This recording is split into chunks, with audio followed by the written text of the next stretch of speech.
Cents Per Mile, featuring Charles Gracie, Paul Gibson, and Josh Haynes. Everyone knows the trucking industry has issues, but most people are afraid to talk about it. Someone's got to do it. With loads of recruiting and marketing experience and backed by the largest driver audience in the world, we deliver carriers the driver perspective, find solutions, and help make sense make sense. All right, cool. All right, before we get started and tell you anything about anything, got to give you a disclaimer. So we're talking about social media, and if you use the tips and tricks that we discussed in this presentation, you might basically just get tired of like how well you're doing and how famous or successful your business is. And you're going to have lots of trolls and bad unsolicited advice, and your comment sections are going to be terrible. Just pay attention. There was a lot to read. I didn't think about reading when I typed it up. But yeah, so Cents Per Mile. It's a podcast. We're on it. Right, cool. And this is Charles. And I am Paul. And today we're talking about, what are we talking about today? Social media, trucking, from isolation to inspiration. Yep. From the bottom to the top. That's how you read it. Cool. So we're going to go through drivers and carriers. So if you're a driver, how you can leverage your social media, how you should go about it to essentially like build a following, whether you just want to be an influencer and super cool, or whether you want to do it to grow your network, to have access to like more freight and that kind of stuff. Or be the sidekick to the influencer. Yeah, except for I wasn't a driver. I just said weird stuff. That's what I got here. And then carriers. Carriers. Yeah. You need help. We're here to help. So, a lot of times when I hear drivers, they're like, "Oh, I don't post on social media." You should. It's 2025. You're on there. You have a Facebook. So, cool. Yeah. The road is a lonely place, and it's a great way to find the people that are going to connect with you. You're stuck behind a windshield. What better way to connect with the world and what's going on than using social media? So drivers are using it to connect with fellow drivers and share their opinions. And yeah, like I said earlier, you can actually leverage your network to get freight, to find jobs. Like essentially anyone that you would want to talk to get anything done, they're going to be there. They also have social media. You can find them on a personal level, on a professional level, and you can make friends. Because that's reflective of possibly how professional you are, and also if you post a lot, could show your skills. So if you are posting terrible things, they're going to be like, "Oh, man, we don't want that person." Well, and everyone's using it nowadays. Everyone's using social media to scout out their next prospect for business, their next partnership, someone that they're bringing on. I mean, we were a fluke in the system. They let us through the cracks, but that doesn't always happen. There was a lot of work in it. But yeah, so because it's one of those things too, like everybody uses ads to find an audience on social media. Like businesses, every time you're on social media, it's add this, add that. Like you got to remember, you as a user are the people that they are looking for, that they're actively paying money to attract. So you can also find them if you need something. All right, what not to do? Don't post at something that you would get fired for. I mean, it's solid advice. If you're posting it, assume that your employer is going to see it. And if you think I'll fire you, probably not do that. Yeah, I mean, regardless how you feel about the whole cancel culture argument or whatever, but it's the idea that if you post something terrible or something that your HR department doesn't like, whatever it is, they'll see it. Someone can take it, send it to them. But also just don't post it in the first place, and also maybe just don't be an asshole. Can I say that? Well, you did already, so we passed that one. All right. Forward progress. Yeah. There can be a fine line between edgy, controversial, or cringy content. You see it out there. You guys have social media. If you're sitting in this room and you don't have one, you should have one. You guys have probably scrolled through something that you're just like, a little too edgy, a little too cringy. You want to be aware of your audience. You want to be aware of the people that are viewing your content or that you intend to view your content. You're building that content out for them. So if you think it might push that line, might want to consider how better approach the situation. Yeah, I mean, there's a big difference between like a hot take about something, like let's say like, hey, tariffs are a bad idea, or tariffs are good, even though that is a really hot take. Charles. I'll use an example. I argued on behalf of non-competes. It's a lot of people are like, oh, boo, non-competes. I actually took the other side of that from the business perspective of it. It was not the popular opinion in the room, but nonetheless, someone needed to hear that perspective. There's ways to approach it without turning away half your audience. Yeah, and but then also like, if you're just gonna post like a skull with an eagle and a truck, and you're gonna say something like badass mofo or something like that, people are just gonna be like, what is that? Why are you posting that? Yeah. Well, you got to know your audience. You got to know when to stop. You need to know what they like and know how to pick it up and put it out there in a way that they're going to receive it. You know your audience. You're posting content. That's how you got the audience, whether it's 100 followers or 100,000 followers. They follow you for a reason. So remember that and then tailor that content to that. You can be authentic and evolve and change, but know your audience. Right. So like a good example on our podcast, we do push the limits a little bit. And so it's one of those things where our whole thing is we love the transportation industry. We love truck drivers. We love all of it, because if it wasn't for the transportation industry, there wouldn't be anything. And it goes a little deeper than that. How many times you've been scrolling on social media and someone's like, oh, this company's horrible, or this sucks, or this is just absolutely terrible. Well, that gives no context to the situation. Share the context, share the actual experience, put some detail in it. You're going to garner engagement off that because you elaborated on it rather than the vague, this sucks. Listen, we can all find something that's terrible out there. Elaborate into it, share it, and you're going to wind up attracting people that are agreeing with that, or sometimes people that don't. Mm-hmm. All right, so here's what to do, right? So consistency is key. There's a lot of people you see on social media, and you're like, why do so many people like this? And the fact of the matter is that they actually don't, but that person has posted enough times that they've convinced the algorithm by the number of likes that they've gotten simply by just being available when people open their phones, that people like it. So that's literally it. Like the number one thing above all else, you can post the sickest post ever, right? But you only post once a month, you're never going to grow. You could post the most mid content like 3 times a day or specified for whatever algorithm you're on, and you're just gonna grow. It's gonna happen. It's inevitable. Like it or not, you're a special snowflake. Pose yourself as an expert, consistently highlight your knowledge and what you know. At the end of the day, you're posting about you, your experiences, your opinions.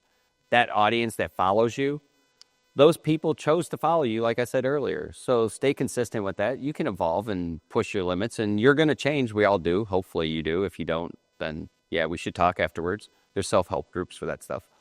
But you want to be authentic, and you want to put yourself out there. No one's going on social media to look at John Doe and say, oh, it's just like this person and this person. Like, you're each unique. I have several of you in this room or more that I follow. I look forward to your content because it's different than the next person and the one after. So be different. Don't be scared to put yourself out there.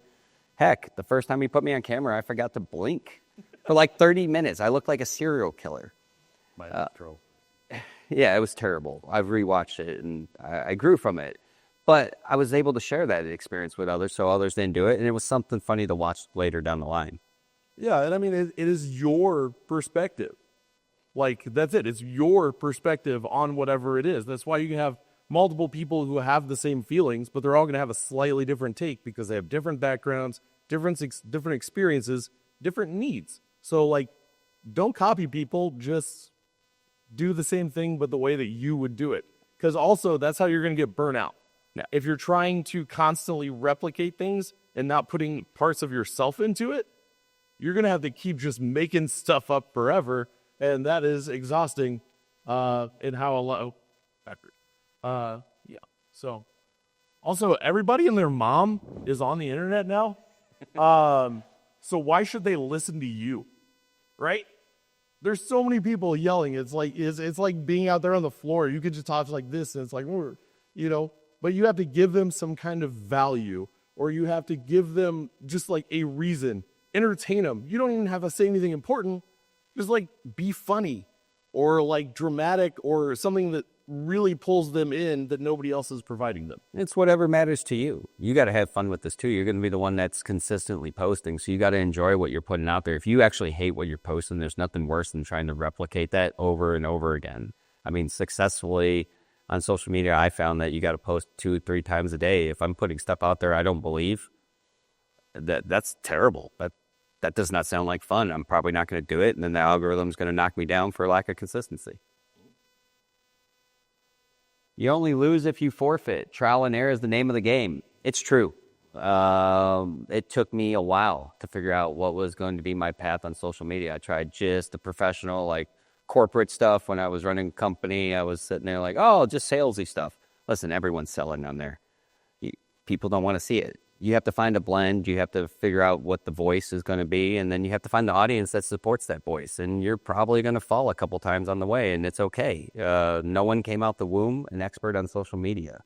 And if they did, I really need to talk to that person. It's time to go behind the desk with Tenstreet, and we're live on site with Tenstreet. So Matt's is one of those things, you go around, you talk to all these people, but what if you didn't know someone? I mean, it's absurd to think that somebody doesn't know Tenstreet, but if they don't, tell us a little bit about what is Tenstreet. Yeah, absolutely. So we're here to talk to carriers and drivers. That's awesome about being at Matt's. We get to do both.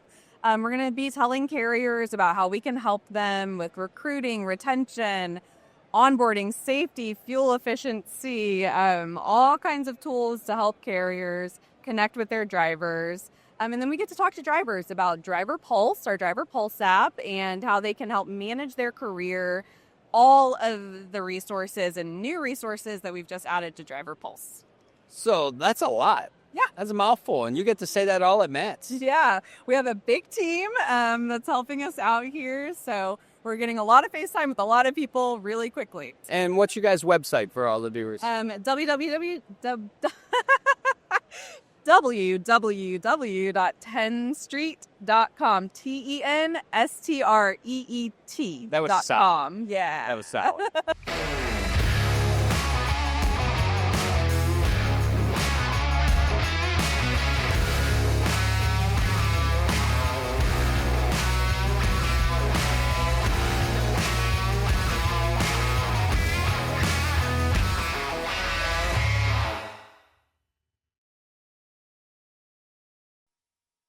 And we had to explain this. You just want to put your flip-flops back on and go get your truck out of the fuel island. Just don't be an idiot. It's not that hard. I mean, there's a little bit that goes into that, though. Like, I've seen some people do some stuff that they just didn't realize, like, you know, have a backdrop with some confidential information on the whiteboard from their employer, and then they're filming a selfie video. I mean, we all know that one person. That's not safe. That's just like some legal stuff. But like maybe don't like film yourself in selfie mode, obviously clearly with your hand rolling down the road. And certainly don't do it with your foot up on the dash, trying to get that perfect angle while you're going 65 miles down the road. It's just not a good idea, and no one wants to see you crash on video. Like I said, just don't be stupid. But it turns out those are actually real videos. All right, now carriers, this is the fun part. Yeah. All right, this is really what it's about. Sweet. Drivers are people. So if you're a carrier, that's the thing. Drivers are people. And if that's new to you, Charles does offer consulting services, and we would love to help you out. I don't know, like talk to them like people, like they do at the trade shows. Instead, they're listing respect as a job perk, or like we treat you like family. You have a great saying for that. What is it, like not the family that comes around once a year and collects money from you? Oh, yeah, we're going to treat you like family. That typically at most companies does actually mean you are going to owe us money and spend the holidays with us. Yeah. Right? That's usually what most companies mean. What's one ahead? So it seems like common sense, but different people do different things. Focus less on trends of what platforms to use, because drivers are everywhere. Drivers are not just on Facebook. They are on TikTok. They are on Instagram. They are Discord. on Discord, yep. I even know a lady that does a lot of stuff on Pinterest. So, you know, they're everywhere. Don't just stick to like whatever somebody who's doing stuff that's like from 10 years ago is doing. Well, and the rules change here. I think that's where people get lost in the translation of this. When you're the person posting the content as an individual, you get to pick where you post it. But when you're a carrier and you're going after the intended audience, drivers, You got to be everywhere, and you got to be everywhere well. Otherwise, you suck everywhere, and no one's going to look at your stuff. And then all of a sudden, we're using some big box name company. We treat you like family cliches. Yep. And so the other thing too is everyone has a different reason for getting behind the wheel. So as a carrier, if you paint a picture of a specific ideal driver, if you paint and create an image of a driver that you want, like as a person, inadvertently or on purpose, you lost so many people. There is such a diverse group of people who drive trucks. And so to do that, to go with that classic, like you want to look like Chris Christopherson, Smokey and the Bandit, like Snowman, like that doesn't necessarily fit. I mean, for a small sliver of the intended audience, it might, but It does, but like the other 98.9%, Right. you probably lost them. yeah, and so that's one thing to do. What the next one? If you do not post, you do not exist in the eyes of the internet. Well, I mean, I agree and disagree with this one. You still exist. If you're a carrier, you want to be out there. If you're a business owner, you want to be out there because you're going to be in the reviews. And if you don't put anything out there, that's what they're going to see. And you better hope you went on the reviews, because if you didn't, well, it's not going to be a good time. Well, I mean, yeah, that is true. Like, if you are a carrier, one thing you should probably do that you probably Google yourself. Yeah, or no, even better, YouTube yourself. Like, go YouTube any carrier, and I almost guarantee you there's going to be a driver review that pops up before whatever like fun ad they made. But you know what happens when you do post and when you're putting stuff out there on multiple platforms? You start to see that rise in the rankings, and your drivers, your intended audience, are going to see that first. So if you're leaving yourself subject to only your reviews, and sometimes you might get that angry person that had a bad day that left all the time in the world to give you the worst review ever. No one takes the time to leave great ones unless you send them like multiple email campaigns nowadays. Well, then, you did it to yourself. So again, consistency, posting, using multiple platforms, and letting them judge for themselves. Because how many people drive in this room and look up where they're going to work online before they go work there? Hell, I'd do it before a job application. Cool story. Is it? That's sarcasm. All right, sweet. You don't consume your post, your audience does. All right, cool. This is fun. Driver Appreciation Week. Let's start there. Barbecue. Okay, cool. This is my favorite. All right, so I've done a lot of, I was a recruiter, and then I started my own video company, specifically making ads for trucking companies with better messaging, doubled the fleet size of the carrier I worked at, so people started asking me to do it, so I started my own company. Right, and all it takes is just being genuine and being self-aware and focusing on who you're trying to advertise to, not making yourself look cool, right? So you can post all day that like you made cheeseburgers for people out in, like your warehouse or whatever. But the thing is, everybody knows your drivers are paid per mile, right? And so if they're coming in to get those cheeseburgers, that's an expensive cheeseburger when you compare the time off of the road, the time the truck isn't moving, like that's for you. Like, and so Well, that's to give you content so you can post it, and then your drivers are all making fun of you because you're posting about the barbecue or the cheeseburgers that they didn't get. right, or And like that the dispatch office was eating, or outside of that, maybe the shop, and someone snapped a photo and assumed it was drivers. Or one of my favorite stories that we've actually covered was there was this company that made the news. They were a trucking company, and they built a 24-hour gym inside of their terminal. The news came out, did a story on it. There were no drivers in that gym. Dispatch loved it, though. Yeah, everyone that they interviewed was an office employee, but their whole thing was like, yeah, we built this so our drivers could stay healthy because drivers live an average of 16 years less than the average American, which is true, absolutely. There are some people doing some cool stuff about that, but it's like every person, like in their lower third, was like dispatcher, accountants, Mechanic. I'm like, The guy that took forever to fix your truck, he was probably in the gym. or your paycheck. All right, and you have a real life audience. You do if you're a carrier. Ask your drivers what they like about your company and why they haven't quit yet. Turnover is an issue in the industry, probably for a lot of reasons that we don't have time to get into. You don't have You enough. don't want to do that unless you got like 3.5 hours. And if you like, That's it? You like the sound of my voice. And we're going to go back in time like 40, 50 years. You're right. But one of the cool things I learned from you on that is the interview stuff. You go in the video stuff and you always discredit how much that means in this. But there was a time we were interviewing. I was on site. It was Paul, Josh, and myself. We were on site videoing for a carrier. And I found out that things don't necessarily align. What carriers think their winning points are doesn't necessarily translate to the drivers the same. Very rarely does it happen. Luckily for us, we were at a place where it did. And it kind of shocked them, which shocked me that they were surprised that that can happen. But we were at a place where the ownership and leadership there were all telling us, this is why we win. Well, normally when these guys are interviewing drivers, and I've seen it, it never correlates to that. It's usually something else or lack of other options. But as we were talking to drivers, they were regurgitating that same stuff. And these were random drivers we were pulling. They didn't pre-select them as they were coming in their terminal. That's a win. That carrier was aligned with their messaging. But that doesn't always happen. Yeah, so what usually happens in my experience, having done this a bunch of times, is I'll always sit down with like the executives or, you know, the recruiting director or somebody, and I'll be like, oh, what's your main selling points? Like when you're recruiting drivers, like what's the main things that you push? Like what's in your ads? And they'll tell me, and they'll be like, oh, we got brand new 579s. I'm like, cool, everybody just got new slope noses. It's that time of year. You know, like, oh, we'll treat you with respect. That's not a job perk. No, that's human decency. We're like, you're a name and not a truck number. Or your name, not a number, but your truck has one, and that is how your dispatcher will refer to you. And every time you call in, they're going to ask that because they don't know John Doe. They just know the truck number. Right, but every company is different. They're all a little bit different in some way. It might be minute. Obviously, everybody's moving freight, so that's kind of, there's that part, that's the same. But if you go talk to a set of drivers, yeah, you ask them all what their favorite part about working is there, what keeps them there, why have they been there for so long?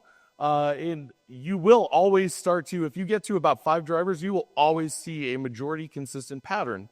Not always a good one. It's always a good one because it's the reason that they stayed.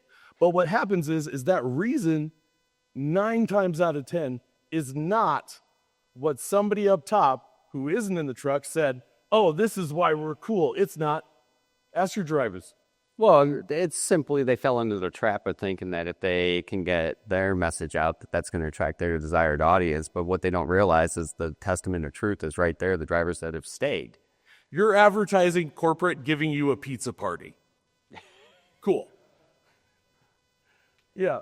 It's a sales tool. It's not always a sales pitch. Be self-aware. Take account of the perspective of your intended audience. You're a carrier. This is how you communicate your culture, your real culture, not the one you wish you had. It's the one you have. And if you don't like it, well, then be better. It's simple. Communicate what you have. Obviously, you're going to need to be able to do that by self-auditing what you have. There's going to be areas you win. You know, some of the most powerful content a carrier can put out? Where they lose, because you now control the narrative. Acknowledging where you lose allows you to have a conversation about why.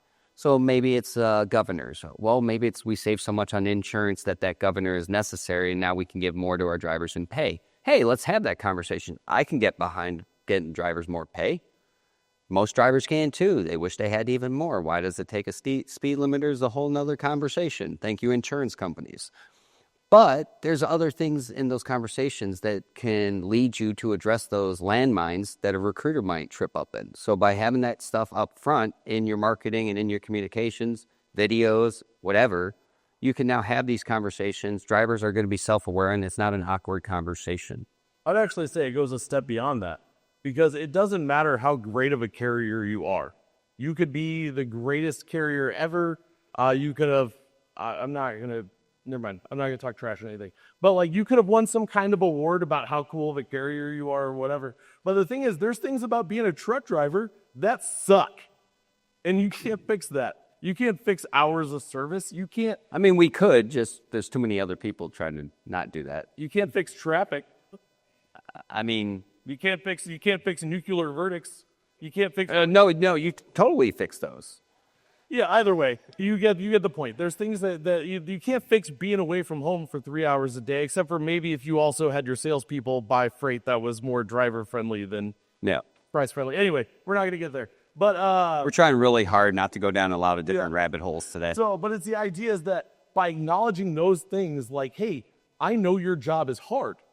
You know, like you always see, like a lot of drivers will say, like people, or even people on the back end of the industry will say, drivers aren't appreciated like they used to. They don't feel appreciated. How do we appreciate drivers? Well, one, acknowledge their job is hard.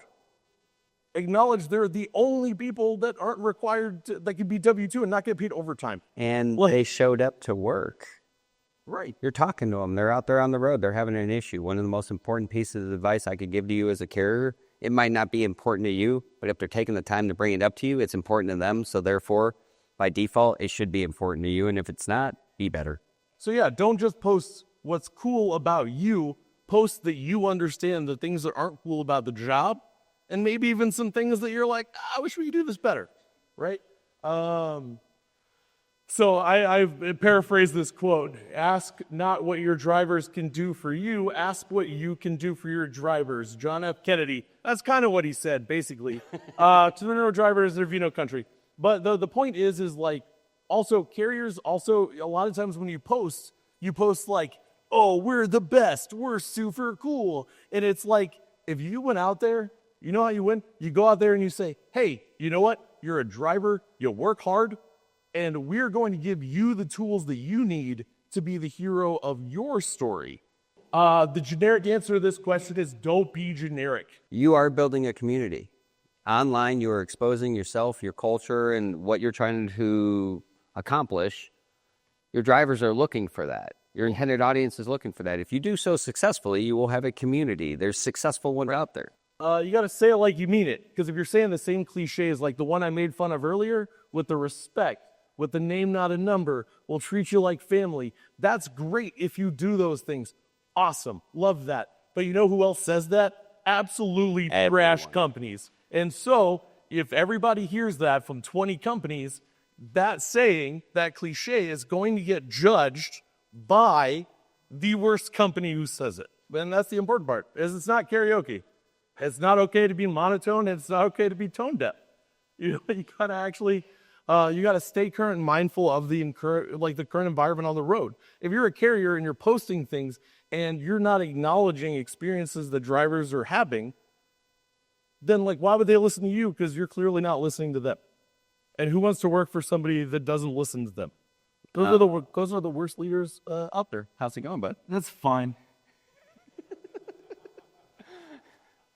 The story of my life. Here is the big secret. The big secret is you have to know the rules to break the rules. Yes. Knowing how to break the rules is how you win. So what we did, because I didn't really care for podcasts, we went and looked at what all the other podcasts were doing. Did the opposite. And we watched a bunch of stuff on how to start a podcast, how to do a podcast. And we took all the things that we didn't like about podcasts, and we just didn't do those. Remember how long that list was? It was so long. It was terrible. But we found out where those parts are important. The parts that are important, we kept those because they're structural to having a podcast, right? Like distribution, et cetera, et cetera. But the format, you don't have to do it a certain way. Anything even in your marketing, you don't have to market the way that other people market. Guerrilla marketing is brilliant. If you just Google that and look at some of the examples. But the idea is that you don't have to do it the way that everybody else does it. In fact, you shouldn't. Right. And that is being disruptive is a big part of the key to success. Constructive disruption. Right. I have to be the buffer here because people have gone too far and it has backfired. Constructive. Also knowing your audience. And you also... There's a curve to this, though. Right, but you also don't really have to... It depends. Because if the people you're pissing off aren't people that were going to work for you anyway, or follow you or listen to you anyway, it doesn't matter. In fact, those people are going to go on to complain about you for reasons that when other people hear them will go, that actually sounds pretty cool.